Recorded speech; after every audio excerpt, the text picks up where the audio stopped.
Hey folks, welcome back. Today we're taking a trip to the future, which is now somehow our past, because we're diving into Back to the Future Part 2. Can you believe 2015 was 10 whole years ago? I'm still mentally living in 2014, so that math definitely ain't mathing. And look, I know 2015 promised flying cars and hoverboards, but instead we got vape pens, overpriced coffee, and whatever this is. If you missed my first video, you can check it out right here after this video, or pause and come back. Those are your only two options. You can't leave. As always, I'll be sharing my thoughts as the movie progresses, so kick back, relax, grab a limited edition Pepsi Lime, subscribe, and let's do this. We pick up at the end of the first movie with a noticeably different Jennifer. I do prefer the first girl, but this actress later becomes Madison Stillwell in The Boys.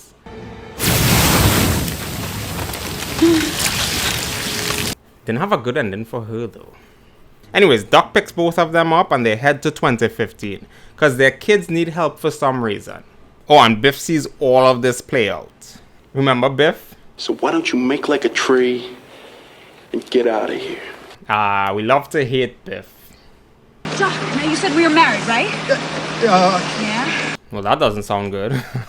But Doc literally just puts her to sleep for the rest of the trip. He could have just left her home. Doc gives him his clothing to blend in while he checks out Marty. Our laces, alright. 2015 becomes increasingly depressing as this movie goes on. And it just started. Doc gives Marty the rundown of their plan, but I'm more concerned for Jennifer. Are they gonna just leave her there? Don't talk to anyone. Don't touch anything. Don't do anything. Yeah, this is gonna go well. Wow, turns out that was his son. And he gets sent to prison for 15 years. And his daughter gets the same fate because she tries to bust him out of prison. Wholesome family. Anyways, Marty does some exploring before going into the store.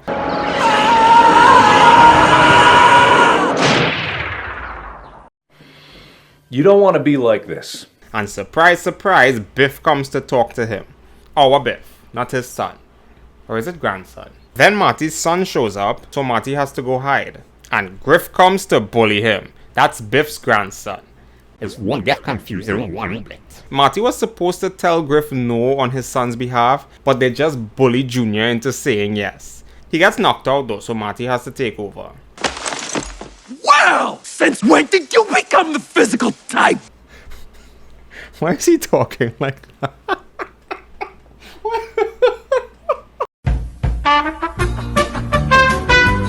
Since when did you become the physical type? They tussle, Marty runs away, and we get a similar chase to the first movie. Only this time, with hoverboards. Something very familiar about all this. Fine, you get a small pass. Marty gets sidetracked and decided to get rich by betting on games, which is quite clever actually. Biff sees the DeLorean and both Martys, so he's definitely up to something now. For such a sensitive mission, these guys are being very, very careless. Well, they do manage to fix the timeline, so time to go home now. But Doc sees what Marty is up to and seizes the almanac from him, because he never invented time travel for money. Very noble, but very, very stupid. Put this in the trash. I can't believe they just left her there. She could have stayed in the car. Or at home. The future is mighty convenient though. They can get all her information from a thumbprint. That definitely won't be used for evil at some point. So they carry her home, but that could be horrendous if she encounters her future self. As said by Doc here. The encounter could create a time paradox, the result of which could cause a chain reaction that would unravel the very fabric of the space-time continuum and destroy the entire universe! Mind you, Biff was listening to their conversations this whole time. So now he knows Doc made a time machine. And he picks up the almanac. Jen finally wakes up but has to hide because Marty's parents come to visit. Everything is happening right now. Our boys finally get there, but old man Biff has been following them. My guy is dedicated to bullying. Damn. Marty was supposed to stay put, but I mean he's a teen. What do you expect? Not even adults listen to instructions. So Biff steals the DeLorean and dips. We all know where he's going. Al, I'm just worried about Jennifer. I'm not sure where Jennifer is, Mom. I'm having a hard time keeping track of these days. Sounds like she's cheating. I do want to note that these look like those failed Apple goggle things, but they did get video calls correct in 2015. So we're somewhat on track. I don't see any cell phones though. Anyway, some random guy named Needles calls him with some business proposal. That's illegal, by the way. Chicken. Nobody calls me Chicken Needles. My guy is easily manipulated. And it's kind of depressing, actually. Nobody calls me Chicken Needles. My popcorn! What the heck? His boss was monitoring that call, so he's immediately fired. Poor Marty can't catch a break. Damn. Doc finally finds her and tells her to get the F out of there. Welcome home, Jennifer. Uh-oh. Old man Biff gets back from what seems like a long and painful journey. So it seems like he had a whole adventure. Doc also plans on destroying the time machine when they get back to 1985. Because he just realized it would be extremely dangerous in the wrong hands. It's a good thing nobody else used it. Better that I devote myself studying the other great mystery of the universe. Women. Yeah. The gang gets back to 1985 and drop her off outside. She isn't being treated very well, actually. Marty finally reaches home to a locked gate, so he sneaks into his room. Except it isn't his room anymore. What the heck? That's a dangerous neighborhood now. Maybe go make sure Jennifer is still safe.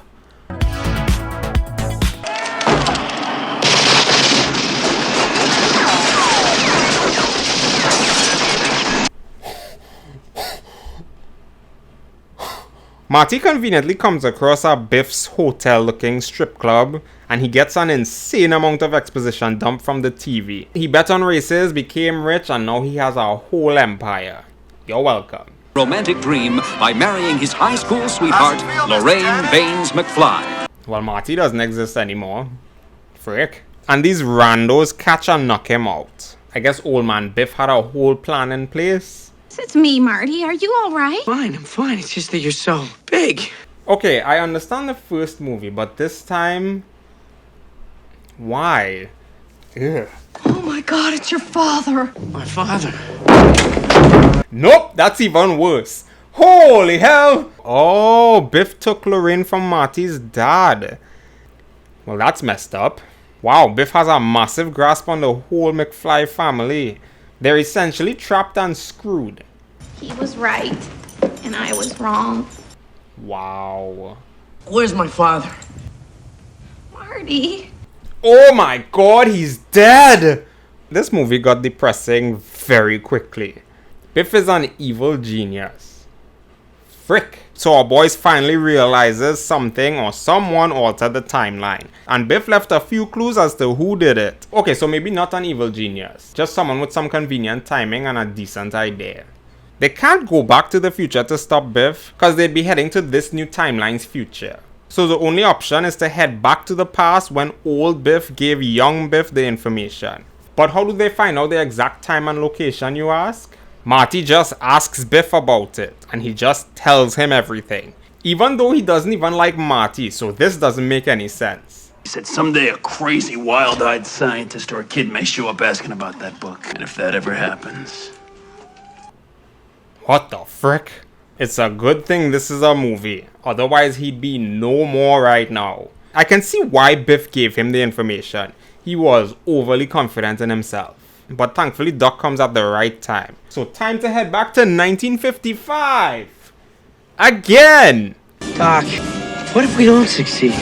Positive Patsy over here. So Marty can't interfere with the interaction between old Biff and new Biff. New Biff?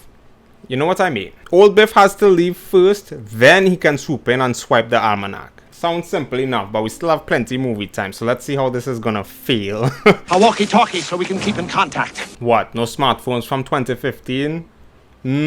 Also, there's 2 Docs and 2 Martys in this timeline. So so this won't be confusing at all. Marty sneaks onto Biff's car.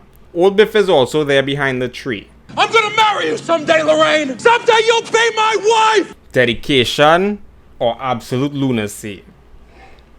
I'll let you decide. Old Biff finally interacts with young Biff and gives him the almanac. Now why don't you make like a tree and get out of here? It's leave! I prefer new Biff's version. And he receives strict instructions never to leave the almanac unattended, while locking Marty in the garage. So this mission has to be on pause for a bit. Oh, and tonight is the night for that dance from the first movie. Remember this one? Hey, don't worry. No! No! No! Yeah, that one. Marty, whatever happens, you must not let your other self see you. The consequences could be disastrous. Excuse me, sir. It doesn't seem like a lot goes down when they encounter each other though. Like Jennifer just passed out. Wow, Biff isn't too great at keeping things. Now the teacher has the almanac. Marty has been in plain sight so many times, I'm starting to think people are blind. No. Oh. It's a good thing this is the point where Biff gets a fish sandwich from Marty's dad, so it should be easy peasy now. Right? Wrong! Wait, is that the teacher from That's So Raven? People, please. Settle, please. Tyrell, Patty, please. That guy disturbed me as a child. Quite a lot. Anyways, now he has the book, so it's just to meet Doc on the roof of the gym. But Biff's goons spot him and chase him straight into the gym. So now they're going after past Marty, which would cause a ripple in the timeline if he doesn't make it to the lightning bolt in the first movie to get back home. Marty, you have to stop those guys at all costs, but without being seen by your other self or your parents! Future! My brain is hurting. He does manage to stop them without being seen. Hey, butthead! My boy can't catch a break. Damn. You chicken! Well, things take a turn for the worse, and Biff takes back his almanac. So that's not good. They chase after him and Marty kept the hoverboard. I'm impressed. Man couldn't wait 30 years for one. Biff finally has peripheral vision, so he doesn't make it easy for him one bit. After trying to kill him twice, Marty finally gets the book and he has to get out of the tunnel before Biff tries for a third time. Thankfully, Doc rescues him and instructs him to burn the freaking book, which was my first thought as well. But make sure it's burned completely. Don't leave it there. At least the timeline is changed now, as seen on these newspapers.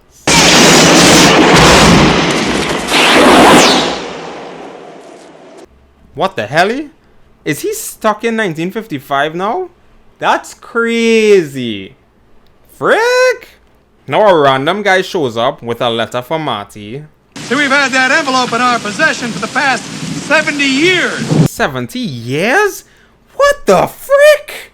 Turns out Doc got sent to the year 1885. That's great that he's alive, but why didn't he come back? So Marty goes to the only person he knows that can help him. Doc, from 1955. And that's the movie. Wow, that was actually really good. I didn't expect it to end on a cliffhanger, but damn, it built upon the first film and somehow made it even better. Biff was a worthy adversary, still an absolute psychopath, but definitely entertaining in this one. Honestly, I'd argue this sequel might even be better than the first. The stakes were higher, the story was arguably better, even if it got very confusing at times. But hey, that's time travel for you. If you enjoyed this video, check out my breakdown of the first movie right here. And let me know in the comments, do you prefer to go to the past or the future? And as always, thank you all so much for watching and I'll catch you next week. Peace!